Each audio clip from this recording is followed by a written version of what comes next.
De littérature. Bonjour, j'espère que vous allez bien. Dans cette vidéo, je vous présente la méthodologie de la rédaction de la leçon de littérature. Ce rapport est établi par M. Abdullah Stito, M. Mohamed Brazzo et Fatima Zahra Saleh. Donc, il s'agit du rapport du jury de l'agrégation au Maroc. Au niveau de la nature de l'épreuve, on a épreuve orale, préparation 6 heures, exposé en 40 minutes, discussion 20 minutes. Sujet, un thème, une technique, une pratique littéraire, un site, un fait de langue, etc. à analyser dans le cadre d'une œuvre inscrite au programme. Par exemple, le comique dans Cyrano de Bergerac, l'intertextualité dans Les regrets de Joachim du Bellay, par exemple. Rappel fondamentaux des fondamentaux, méthode. Introduction. Entrée en matière, présenter sommairement l'auteur, situer brièvement l'œuvre étudiée dans son contexte historique littéraire.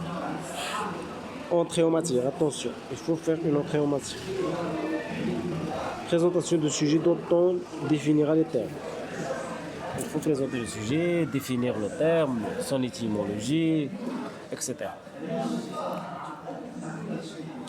Formulation d'une problématique, hypothèse choisie pour aborder le sujet.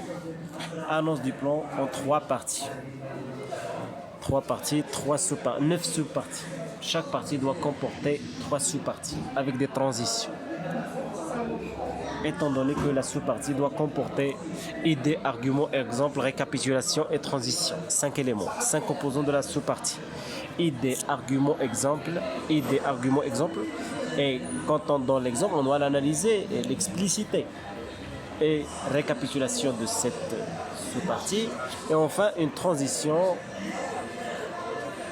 pour annoncer l'idée qui suit. Développement sous forme de démonstration progressive. C'est ce que je viens de dire. Conclusion, établir un bilan avec un bref rappel des axes principaux de la démonstration ainsi que la problématique analysée. Ouverture facultative. Compétences requises.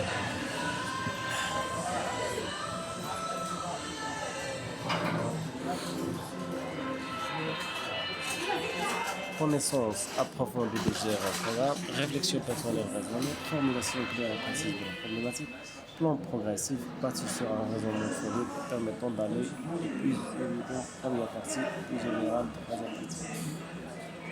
Usage suffisant, efficace d'exemples et des citations à l'œuvre en question. Maîtrise de l'ensemble de conseils en l'occurrence philosophique. Aisance et bon usage de la prise de parole. Gestion du temps à partir. Ce qu'il faut éviter, le hors-sujet, la paraphrase. Paraphrase dans la leçon. Qu'est-ce qu'on va paraphraser? On a juste un intitulé. Formulation alambiquée, pompeuse ou inintelligible de la problématique. Un plan purement descriptif, il faut l'éviter. Il faut un plan dialectique, on déplie la thèse et on la nuance, soit un plan analytique en suivant le quoi, comment, pourquoi. Quoi, comment, pourquoi. Des interprétations tendancieuses ou hasardeuses.